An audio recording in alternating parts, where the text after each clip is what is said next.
15 ہجری ہے، نبی رحمت علیہ السلام کے صحابہ جن کے امیر لشکر حضرت ابو عبیدہ بن جراح رضی اللہ عنہ اجنادین کا علاقہ فتح کر چکے، اس کے بعد اب فلسطین کی طرف آگے ان کا لشکر جا رہا ہے۔ جب فلسطین کے علاقے کی طرف بڑھا تو فلسطین بھی فتح ہو چکا، ایک قلعہ تھا موجود وہاں، کیونکہ قلعہ کا جو حصار کرنا ہے اس کو پتہ کرنا ہی علاقے کا اصل پتہ کرنا کہلاتا ہے۔ تو وہ عظیم قلعہ تھا، بہت بڑا، جس کے اندر سارے جو ہے وہ اس وقت عیسائیوں کی حکومت تھی، عیسائیوں کی حکومت، تو کہاں کے وہ قلعہ پتہ نہیں ہو رہا تھا، حتیٰ کہ یہ سارے علاقے فتح ہو چکے تھے فلسطین کے، تو 4 مہینے تک مسلسل جنگ لڑتے رہے قلعہ کے باہر۔ ابو عبیدہ بن جراح رضی اللہ عنہ مدینہ صاحب بڑا لشکر ہے لیکن قلعہ فتح نہیں ہوتا، 4 مہینے تک جنگ، حتیٰ کہ وہ جو پادری تھا عیسائیوں کا وہ اپنے قلعہ کی دیوار پر چڑھا اور اس نے کہا کہ تم جو ہے وہ ہم سے جنگ کر رہے ہو، تمہیں پتہ نہیں ہوگی چاہے جتنی دیر مرضی لگے، کہا تمہیں پتہ ہوگی، کہا کہ جس کے ہاتھ پر رب تعالیٰ نے فتح لکھی ہے وہ تمہارے اندر بندی موجود نہیں، کہا وہ کون سا بندہ ہے؟ تو کہا کہ وہ بندہ صحابی محمد کا صحابی ہے، اسمہ عمر، اس کا نام عمر ہے، لقبہ فاروق، اس کا لقب فاروق اعظم ہے، اس کا لقب فاروق اعظم ہے، وہ بندہ اس مسجد اقصی کو پتہ کر سکتا ہے، پتہ نہیں کر سکتا تمہارے اندر بندے ہوتے۔ ابو عبیدہ بن جراح کے چہرے پر مسکراہٹ آ گئی، کہا وہ بندہ چاہے موجود نہیں ہے، اس کی مدد ہی یہاں ہمارے ساتھ موجود ہے، اس کی مدد ہی یہاں ہمارے ساتھ موجود ہے۔ فوراً پیغام بھیجا مدینہ کے اندر، عمر فاروق اعظم رکھتے سفر مانگے تھے، کیا جدی ہے، وقت میں گنجائش نہیں ہے، عمر فاروق اعظم رضی اللہ تعالیٰ عنہ وہاں پہنچ گئے مسجد اقصی میں، اور کہا کہ آپ نے راستے میں 3 حصے کیے تھے، 3 حصے، ایک جو ہے وہ سفر کا حصہ میں سواری پر بیٹھوں گا اور دوسرا میرا خادم اسلم سواری پر بیٹھے گا اور تیسرا حصہ ہمارے جانور کا بھی ہاتھ ہم پر بنتا ہے، اتنا وقت جانور کہاں چلے گا، اس کے اوپر نہ میں بیٹھوں گا نہ میرا خادم بیٹھے گا۔ جس امیر نے یہ حقوق کیے ہیں اس کا نام فاروق اعظم ہے۔ اللہ کہاں جب وہاں پہنچے تو عمر رضی اللہ تعالیٰ عنہ کو دیکھ کر انہوں نے قلعے سے جب نیچے آ کے اور عمر رضی اللہ تعالیٰ، بلکہ وہ پادری کہنے لگا کہ تم اتنی تفصیل لگا رہے ہو کہ وہ شخص جس کے اندر جو ساری نشانیاں ہم نے اپنی کتابوں کے اندر پڑھی ہیں، جس شخص کے اندر موجود ہے وہ ہمارے سامنے بڑا کیوں اس کی بات کر رہے ہیں۔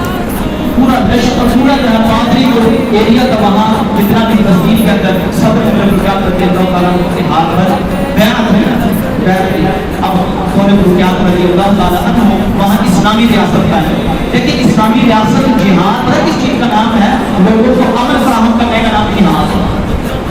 کہ جو مضمون جن پر کافی ظلم و زیادتی کرتے ہیں، اگرچہ حکومت ان کی ہو لیکن وہ بھی ظلم و زیادتی کرتے ہیں، اسلام قائم کر کے ان کافر مظلوموں پر بھی رحم کیا جائے، ان کی بھی حفاظت کی جائے، یہ ہے اسلامی ریاست۔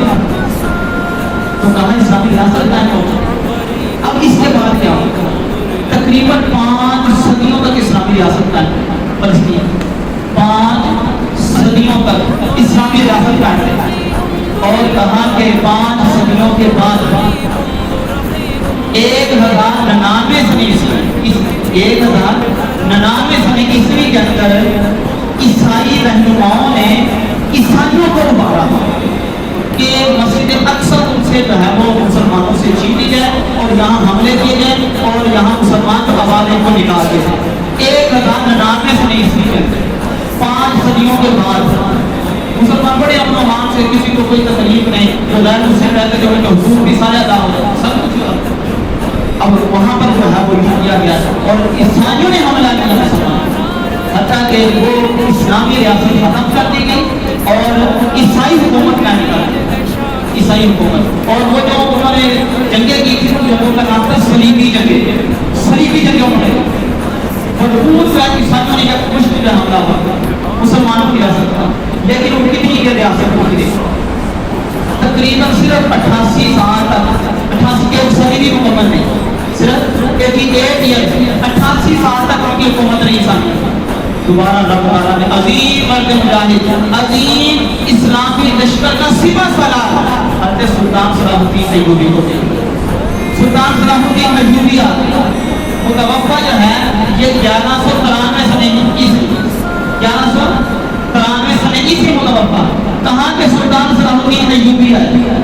کہا کہ انہوں نے 16 جنگیں لڑی، 16 جنگیں لڑی کہ فلسطین مسجد اقصی مسلمانوں کے اندر ہے، مسلمان اس پر حکومت ہے۔ تو کہا کہ 16 جنگوں کے بعد رب تعالیٰ نے صلاح الدین ایوبی کو پتہ تھا 1187 سن عیسوی،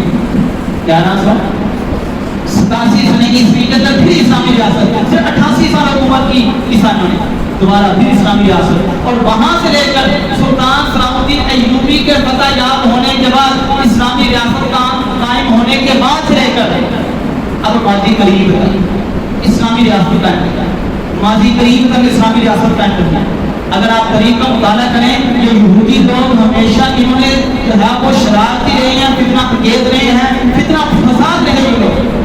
اور ان کو کوئی ملک اپنے جو ہے وہ علاقے کے اندر رکھنے کی، ریاست کے اندر رکھنے کا جو ہے وہ رکھ نہیں سکتا تھا، اس قدر یہ فتنہ انگیزیاں کرتے۔ آپ تاریخ پڑھیں، کبھی اس ملک سے جو ہے ان کو بدل کیا گیا، کبھی کسی ملک سے، کبھی کسی، حالانکہ وہ کافر ملک ہوتے ہیں، لیکن ان کی فتنہ چیزیں اس قدر ہوتی تھی کہ وہ ملک والے برداشت ان کو نہیں کرتے تھے، فتنہ پھیلاتے تھے، فساد برپا کرتے تھے، حتیٰ کہ جو ہے وہ کہا کہ 1948 کے اندر 1948 کے اندر برطانیہ، امریکہ اور فرانس اور ان کے اتحادی ممالک، ان ملکوں نے جو ہے وہ دوبارہ پھر ان کی ماضی قریب جب پاکستان آزاد ہو رہا ہے اس کے 1 سال بعد ماضی قریب کے اندر امریکہ، برطانیہ، فرانس، آج بھی برطانیہ نے امداد کی، آج بھی امریکہ سپورٹ کر رہا ہے، اسی کا نجائز قبضہ دیا ہوا۔ انہوں نے یہاں پر پہلے 33% اسرائیل سے یہودی تھے، یہاں فلسطین میں 33% صرف ان کی جگہ تھی، 56% ان کی جگہ تھی،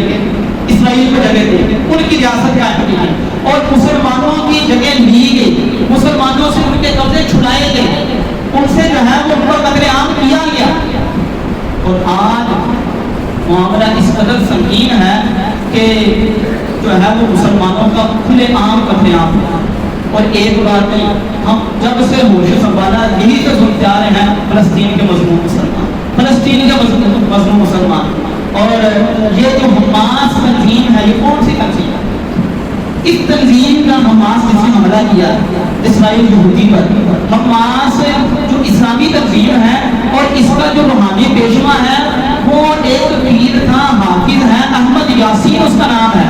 اور 1987 کے اندر اسی اس تنظیم کو جو ہے وہ قائم کیا، اور اس کا یہ مشن تھا کہ ہم جو ہے وہ مسلمانوں کی حفاظت کریں گے، مسلمان جو ہے وہ آزادی کے ساتھ یہاں رہائش پذیر رہیں گے۔ یہ جو ہے وہ ایک روحانی جو ہے وہ روحانی پیشوا نے یہ تنظیم جو ہے وہ قائم کی اور اس سے حفاظت کر دی، اور حتیٰ کہ کہا کہ اب جو ہے وہ 7 اکتوبر کو جب ظلم و زیادتی بہت بڑھ گیا تو انہوں نے پھر جو ہے وہ پہلی بار ایسا ہوا ہے ان بیچاروں نے تھوڑی سی کوشش کی ہے، ہمت کی ہے، تو 5000 میزائل اڑا کر جو ہے ان پر تاکہ اسرائیل، اور یہاں جو ہے وہ جن کو کہتے ہیں جو اسرائیل بڑا ہی مضبوط ہے، ان کے لیے بھی جو ہے وہ قابل غور بات ہے کہ اسرائیل اتنا بھی مضبوط نہیں جتنا تم نے اس کو سمجھ رکھا ہے۔ اگر اتنے مضبوط ہوتا تو اس کو پتا چلتا کہ ہمارے طرف کیا طاقت ڈالے جا رہی ہیں، ان کو پہلے ہی جو ہے وہ ان کے جو ہے وہ جنسیاں بتا دیتی، لیکن ایسا نہ ہوا، ان کا بھی بول کھلا کہ اس قدر مضبوط نہیں ہے۔ اگر مسلمان زیادہ مضبوط ہو جائے رب کو بھی فتح فرما سکتا ہے، اور پھر جو ہے وہ آج اور پھر ان کے جو ہے وہ بندے بھی مانگے گے اسرائیل کے واسطے جہنم ہوئے، 1300 بندے ان کے واسطے جہنم ہوئے، اور مسلمانوں کی جو غزہ پٹی ہے اس پر معذرت جو ہے انہوں نے بہت جو ہے بمباری کی۔ اب یہاں کچھ جو ہے میں مختصر عرض کروں، کچھ لوگ کہہ رہے ہیں کہ حماس کو حملہ نہیں کرنا چاہیے۔ حماس نے کیوں حملہ کیا؟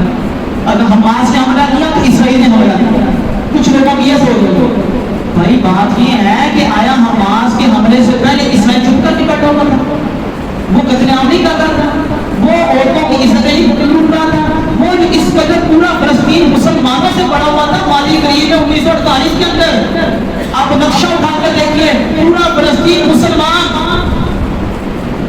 اور آج ہے وہ صرف تھوڑا سا ایریا رہ گیا مسلمانوں کے پاس، اور آئے جو ظلم و زیادتی، اور آپ تاریخ کا مطالعہ کر لیجیے، یہ تاریخ کے کئی صفحات ہیں جن کا خلاصہ میں آپ کو پیش کر رہا ہوں، تاریخ کا مطالعہ کر لیجیے۔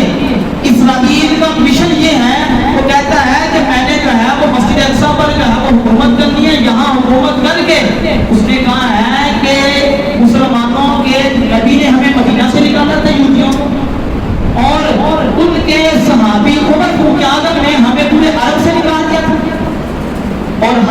وہی بدلہ دوبارہ لیں گے، ہم یہاں پر فلسطین میں حکومت کریں گے، ہیکل سلیمانی بنائیں گے، ہماری کھوئی ہوئی طاقت دوبارہ آ جائے گی اور پھر ہم دوبارہ پھر مکہ مدینہ پر حملہ کریں گے، وہاں بھی اسرائیل حکومت کریں گے۔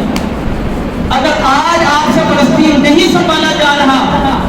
اور مسلمان سوئے ہوئے ہیں اور وہ لوگ دیکھیں کہ اسلامی ممالک جو بڑے طاقتور دولت مند ہیں اسرائیل کو تسلیم کر رہے ہیں، ٹھیک ہے، ان سے ریاستی تعلقات بنا رہے ہیں، بھائی اس وقت جو ہے وہ پھر فلسطین کے مسلمانوں کو بھی سلام پیش کیجیے جو بے یارو مددگار مظلوم جن کے گھر چھین لیے گئے، جن کے بچوں کو مارا گیا، وہ تھوڑی سی جماعت ہوئی بھی طاقتور اسرائیل کے سامنے ڈٹے ہوئے ہیں، وجہ اس کی نبی پاک علیہ الصلوۃ کا فرمان ہے اور فلسطینیوں کے حق پر ہونے کی واضح نشانی ہے کہ حضور رحمت اللہ علیہ الصلوۃ فرمایا کہ مسلمان کی حدیث ہے لا تزال عصابۃ من امتی، ہمیشہ میری امت کا ایک گروہ ایسا ہوگا جو مسجد اقصی کے ارد گرد رہ کر مسجد اقصی کی حفاظت کرے۔ مسجد بھائی ان لوگوں کو سلام پیش کیجیے جو سب کچھ کٹ جانے کے بعد کہنے اللہ کا شکر ہے ہم یہاں ڈٹے ہیں، یہاں سے جائیں گے نہیں، ان لوگوں کو سلام پیش کیجیے کیونکہ حضور کی حدیث ہے، وہ کہتے چلے جائیں اور بھائی یہ تمہارا دل کہتا چلے جائیں، وہ فلسطین کے مسلمان ہماری طرح ٹک ٹوکر نہیں ہیں، ان کے بچے ہماری طرح جو ہے وہ فلم اور فحاشی کے اندر نسبت نہیں ہے، انہوں نے اپنے بچوں کو ابتدائی دن سے حضور کا غلام بنایا ہوا ہے، انہوں نے اپنے بچوں کو جو ہے وہ فحاشی اور یعنی نہیں سکھائی، انہوں نے اپنے بچوں کو محمد عربی کا دین سکھایا ہے، تو اس قدر وہ مضبوط ہے جہاں وہاں سے جانے کے تیار نہیں۔ حضور کا فرمان ہے، فرمان ہمیشہ فلسطین مسجد اقصی کے ارد گرد میری امت کا ایک گروہ رہے گا جو مسجد اقصی کی حفاظت کرے گا، اور فرمایا کہ ظاہرین علی الحق کی حتی ان تقوم الساعۃ، فرمایا یاد رکھنا یہ چاہے تھوڑے سے لوگ ہوں گے، تھوڑے سے لوگ ہوں گے، فرمایا کہ غالب نہیں رہیں گے۔ غالب رہنے کا مطلب کیا ہے کہ فرمایا سب کچھ کٹ بھی جائے گا لیکن یہاں سے جانے کے لیے وہ تیار نہیں ہوں گے یہاں تک کہ قیامت قائم ہو جائے، قیامت۔ اور حضور کا فرمان بالکل سچا ہوگا، ان قریب رب تعالیٰ جو ہے اسرائیل کو نیست و نابود کرے گا، رب تعالیٰ مسلمانوں کو فتح عطا فرمائے گا، مسجد اقصی مسلمانوں کے اندر آئے گی اور رب تعالیٰ دوبارہ مسلمانوں کو آزادی عطا فرمائے گا۔